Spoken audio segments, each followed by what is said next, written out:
Hello friends, welcome to our channel ఎంఫాక్స్. ఈరోజు మనం ప్రపంచంలోనే అత్యంత డిసిప్లిన్ ఉన్న దేశం జపాన్ గురించి కొన్ని వింతలు, విచిత్రాలు తెలుసుకోబోతున్నాం. ఈ వీడియో పూర్తిగా చూస్తే మీరు ఖచ్చితంగా షాక్ అవుతారు. ఈ వీడియోని స్టార్ట్ చేసే ముందు మన ఛానల్‌ని లైక్ చేసి, షేర్ చేసి, సబ్స్క్రైబ్ చేసుకోండి.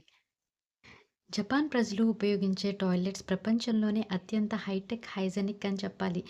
ఇవి వాష్‌లెట్ టాయిలెట్స్ అని కూడా పిలుస్తారు. టాయిలెట్‌లోనే వాటర్ స్ప్రే ఉంటుంది. ఆటోమేటిక్‌గా క్లీనింగ్ అయిపోతుంది. టిష్యూ కూడా అవసరం ఉండదు. వాటర్ ప్రెషర్, టెంపరేచర్ దీన్ని కంట్రోల్ చేస్తుంది. చలికాలంలో కూడా సీట్ వేడిగా ఉంటుంది. కంఫర్ట్ కోసం టెంపరేచర్ అడ్జస్ట్ చేసుకోవచ్చు.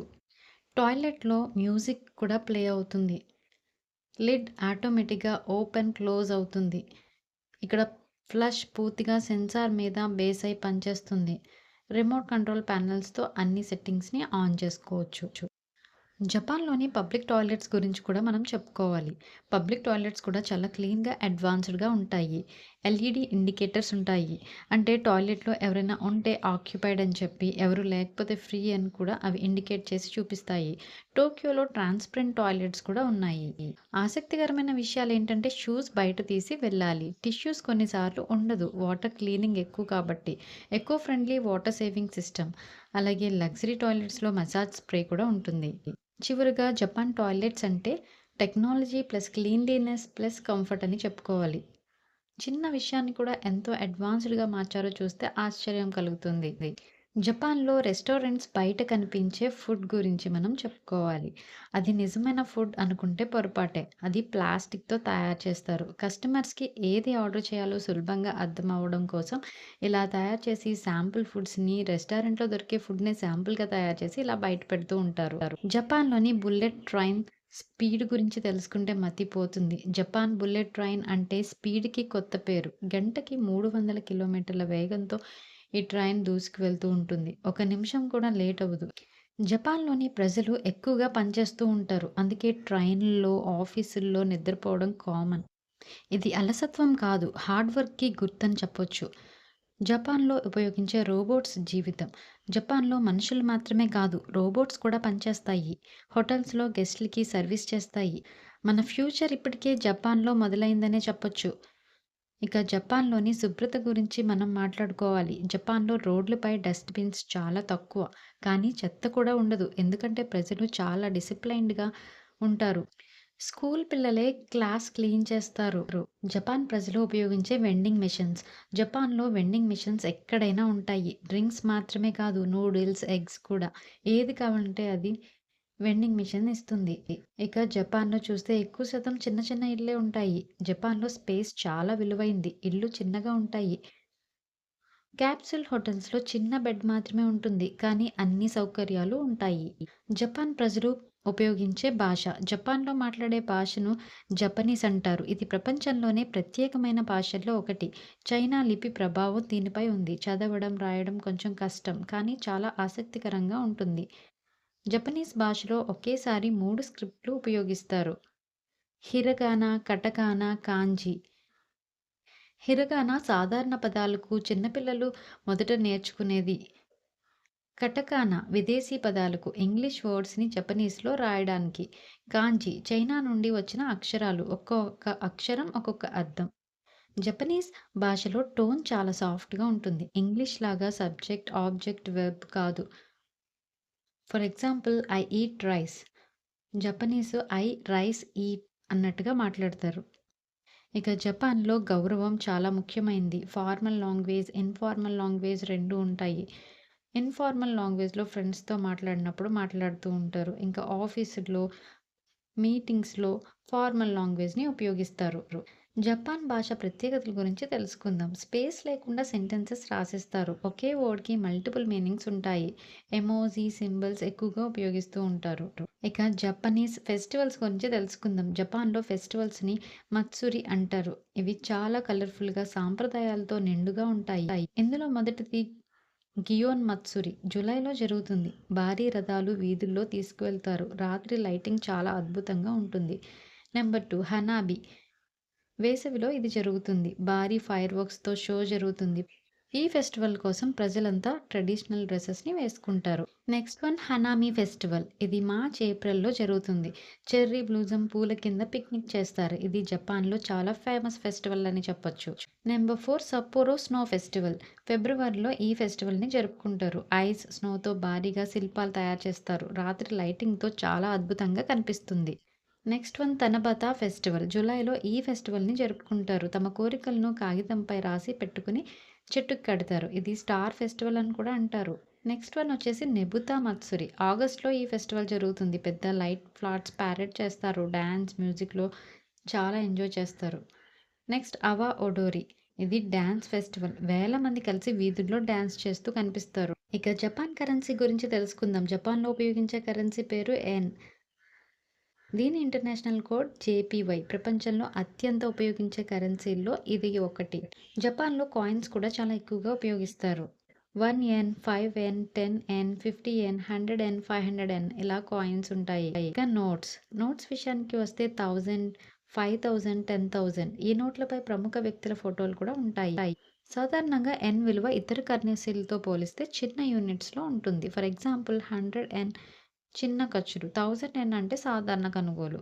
ఎక్స్‌చేంజ్ రేట్ టైంకి మారుతూ ఉంటుంది. ఇక జపాన్‌లో పేమెంట్స్ విషయానికి వస్తే క్యాష్ ఇంకా ఎక్కువగానే ఇక్కడ ప్రజలు ఉపయోగిస్తూ ఉంటారు. కార్డ్స్, మొబైల్ పేమెంట్స్ కూడా పెరుగుతున్నాయి.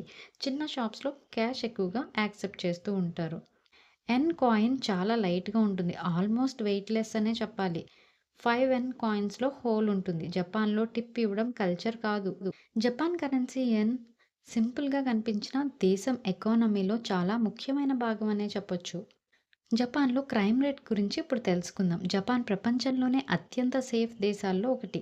క్రైమ్ రేట్ చాలా తక్కువ. రాత్రి కూడా సేఫ్‌గా తిరగొచ్చు. మహిళలు కూడా ఒంటరిగా ట్రావెల్ చేయొచ్చు. అంత సేఫెస్ట్ కంట్రీగా మనం చెప్పుకోవచ్చు. థెఫ్ట్, రోబరీ లాంటి క్రైమ్స్ చాలా తక్కువ. వైలెంట్ క్రైమ్స్ చాలా అరుదుగా జరుగుతూ ఉంటాయి. అంటే మర్డర్స్ లాంటివి. ఏవైనా ఐటెమ్స్ పోతే తిరిగి దొరికే అవకాశాలు కూడా ఈ జపాన్‌లో చాలా ఎక్కువనే చెప్పొచ్చు. ఇక్కడున్న పోలీస్ సిస్టమ్ చాలా స్ట్రిక్ట్‌గా ఉంటుంది. జపాన్‌లో చిన్న చిన్న పోలీస్ స్టేషన్‌లు ఉంటాయి. వీటిని కోబన్ అంటారు. ప్రతి ఏరియాలో ఇవి ఉంటాయి. ప్రజలకు హెల్ప్ చేయడంలో ముందుంటారు. ఇక్కడ క్రైమ్ రేట్ చాలా తక్కువగా ఉండడానికి కారణాలేంటంటే స్ట్రాంగ్ లాస్, అలాగే స్ట్రిక్ట్ పనిష్మెంట్స్, డిసిప్లిన్ కల్చర్ చాలా ఎక్కువగా ఉంటుంది. ప్రజల్లో ఎథిక్స్ ఎక్కువ. సీసీటీవీ, సెక్యూరిటీ సిస్టమ్ ఎక్కడ పడితే అక్కడ మనకి కనిపిస్తూ ఉంటాయి. పూర్తిగా క్రైమ్ లేకపోవడం కాదు. కానీ పిక్ పాకెటింగ్ లాంటివి జరుగుతూ ఉంటాయి. ఎస్పెషల్లీ టూరిస్ట్ ఏరియాస్‌లో కొంచెం జాగ్రత్తగా ఉండాలి. సైబర్ క్రైమ్ కూడా కొంచెం కొంచెంగా ఈ మధ్య కాలంలో పెరుగుతుంది. ఇక జపాన్ ట్రాన్స్‌పోర్టేషన్ సిస్టమ్ గురించి మనం మాట్లాడుకోవాలి. జపాన్ ట్రాన్స్‌పోర్ట్ సిస్టమ్ ప్రపంచంలోనే అత్యంత ఫాస్ట్, క్లీన్, టైం ఖచ్చితంగా ఉండే సిస్టమ్ అనమాట. ఇక బుల్లెట్ ట్రైన్స్ విషయానికి వస్తే ప్రపంచంలోనే ఫేమస్ ట్రైన్ సిస్టమ్. వేగం 300 కిలోమీటర్స్ పర్ అవర్ అని చెప్పొచ్చు. టైంకి ఒక్క నిమిషం కూడా లేట్ కాదు. చాలా కంఫర్టబుల్‌గా ఉంటుంది. అలాగే ట్రైన్‌లో కూడా చాలా నీట్‌గా ఉంటుంది. Number 2 metro and subway. Tokyo metro చాలా పెద్దది. ప్రతి 2, 3 నిమిషాలకి ట్రైన్ ఉంటుంది. ప్రజలు క్రమంగా లైన్‌లో నిలబడతారు. నెంబర్ 3 బస్సులు. బస్సులు కూడా చాలా పంక్చువల్. నగరాల్లో, గ్రామాల్లో ఉపయోగిస్తారు. ఐసీ కార్డ్స్‌తో ఈజీగా పేమెంట్ చేసుకోవచ్చు. నెంబర్ 4 టాక్సీలు. టాక్సీలు చాలా క్లీన్‌గా ఉంటాయి. డోర్ ఆటోమేటిక్‌గా ఓపెన్ అవుతుంది. కానీ కొంచెం ఎక్స్‌పెన్సివ్ అని చెప్పొచ్చు. Number 5 cycles. చాలామంది జపాన్ ప్రజలు సైకిల్‌ని ఉపయోగిస్తూ ఉంటారు. ఇవి చాలా ఎకో ఫ్రెండ్లీ. ట్రైన్స్ చాలా క్లీన్‌గా, సైలెంట్‌గా ఉంటాయి. ఫోన్‌లు లౌడ్‌గా మాట్లాడకూడదు. రష్ అవర్స్‌లో ట్రైన్ చాలా క్రౌడెడ్‌గా ఉంటుంది. ప్లాట్‌ఫామ్స్‌లో లైన్ సిస్టమ్ చాలా స్ట్రిక్ట్‌గా ఫాలో అవుతారు. ఇక జపాన్ దేశం పాపులేషన్ గురించి తెలుసుకుందాం. ఇక్కడ జనాభా సుమారుగా 12.5 కోట్ల వరకు ఉంటారు. అంటే 125 మిలియన్ల మాట. ప్రపంచంలోనే టాప్ జనాభా ఉన్న దేశాల్లో ఇదొకటి. జపాన్‌లో జనాభా తగ్గుతూ ఉంది. పుట్టే పిల్లలు తక్కువ, వృద్ధుల సంఖ్య ఎక్కువగా ఉంది. దీన్ని ఏజింగ్ పాపులేషన్ అని అంటారు. జపాన్‌ని వృద్ధుల దేశం అని కూడా అంటారు. జపాన్‌లో 65+ వయసున్న వాళ్ళు చాలా ఎక్కువగా కనిపిస్తూ ఉంటారు. ప్రపంచంలోనే హైయెస్ట్ లైఫ్ ఎక్స్‌పెక్టెన్సీ దేశాల్లో ఇదొకటి. చాలామంది 80+ వరకు ఇక్కడ జీవిస్తారు. ఇక్కడ పుట్టే పిల్లలు కూడా చాలా తక్కువ. ఎందుకంటే యువత పెళ్లి ఆలస్యం చేస్తున్నారు. కెరీర్‌పై ఎక్కువ ఫోకస్ చేయడం, పిల్లల్ని పెంచడం కూడా ఇక్కడ చాలా ఎక్స్‌పెన్సివ్. అందుకని బర్త్ రేట్ కూడా ఇక్కడ చాలా తక్కువనే చెప్పొచ్చు. నగరాల్లో జనాభా ఎక్కువగా ఉంటారు. పల్లెటూరుల్లో పోలిస్తే. టోక్యో ప్రపంచంలోనే బిగ్గెస్ట్ సిటీస్‌లో ఒకటి. గ్రామాల్లో జనాభా తగ్గుతుంది. అందరూ సిటీస్‌కి షిఫ్ట్ అవుతున్నారు. జపాన్ ఫ్లాగ్ గురించి తెలుసుకుందాం. జపాన్ జాతీయ జెండాని హినోమారు అని అంటారు. వైట్ బ్యాక్‌గ్రౌండ్ మీద ఒక రెడ్ సర్కిల్ ఉంటుంది. ఇది చాలా సింపుల్‌గా ఉన్న చాలా పవర్‌ఫుల్ డిజైన్. ఇక్కడున్న రెడ్ సర్కిల్ సూర్యుడిని సూచిస్తుంది. వైట్ కలర్ శాంతిని, పవిత్రతని సూచిస్తుంది. జపాన్‌ను ల్యాండ్ ఆఫ్ రైజింగ్ సన్ అని అంటారు. అందుకే సూర్యుడిని జెండాలో చూపించారు. ఈ డిజైన్ చాలా పాతది. 19వ శతాబ్దంలో అఫీషియల్‌గా ఫ్లాగ్‌గా ఉపయోగించడం మొదలైంది. 1999లో అఫీషియల్‌గా నేషనల్ ఫ్లాగ్‌గా ప్రకటించారు. ప్రపంచంలోనే సింపుల్ డిజైన్ ఉన్న ఫ్లాగ్స్‌లో ఇదొకటి. ఎవరైనా సులభంగా గుర్తుపట్టగలరు. జపాన్ కల్చర్‌కి స్ట్రాంగ్ సింబల్ ఇది. జపాన్ ఫుడ్ గురించి తెలుసుకుందాం. జపాన్ ఫుడ్ ప్రపంచంలోనే హెల్తీ, కలర్‌ఫుల్, యూనిక్ అని చెప్పుకోవచ్చు. ఇక్కడ సుషి, రామెన్, బాంటో, టెంపురా, మోచి, టీ అండ్ డ్రింక్స్ మొదలైన ఫుడ్స్ చాలా ఫేమస్.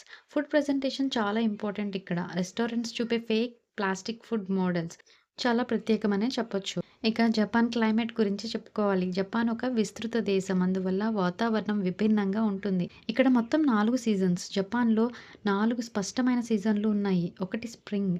ఇది మార్చ్ టు మే ఉంటుంది. చెర్రీ బ్లోసమ్స్ పూలతో చాలా కలర్‌ఫుల్‌గా ఉంటుంది. Number 2 summer. జూన్ నుంచి ఆగస్ట్ మధ్యలో సమ్మర్ సీజన్ అనేది ఉంటుంది. ఆ టైంలో చాలా హాట్‌గా, హ్యూమిడ్‌గా ఉంటుంది. రైనీ సీజన్ జూన్‌లో ఉంటుంది. ఆటమ్ సెప్టెంబర్ టు నవంబర్ మధ్యలో ఉంటుంది. ఈ టైంలో చాలా కూల్‌గా, కంఫర్టబుల్‌గా ఉంటుంది. వింటర్ డిసెంబర్ నుండి ఫిబ్రవరి మధ్యలో ఉంటుంది. వింటర్ సీజన్ చాలా కోల్డ్‌గా ఎస్పెషల్లీ నార్త్ ప్లేస్‌లో చాలా కోల్డ్‌గా ఉంటుంది. జపాన్‌లోని రైన్‌ఫాల్ అండ్ టైఫూన్స్ గురించి చెప్పుకోవాలి. Rainy season June to July మధ్యలో ఉంటుంది. టైఫూన్ సీజన్ వచ్చేసి ఆగస్ట్ టు అక్టోబర్ మధ్యలో ఉంటుంది. ఈ వీడియో మీకు కనుక నచ్చితే లైక్ చేసి, షేర్ చేసి, సబ్స్క్రైబ్ చేసుకోండి. మరొక మంచి వీడియోతో మళ్ళీ మీ ముందుకు వస్తాను. ఈ వీడియో నచ్చితే మన ఛానల్‌ని సబ్స్క్రైబ్ చేసుకోండి. Thanks for watching.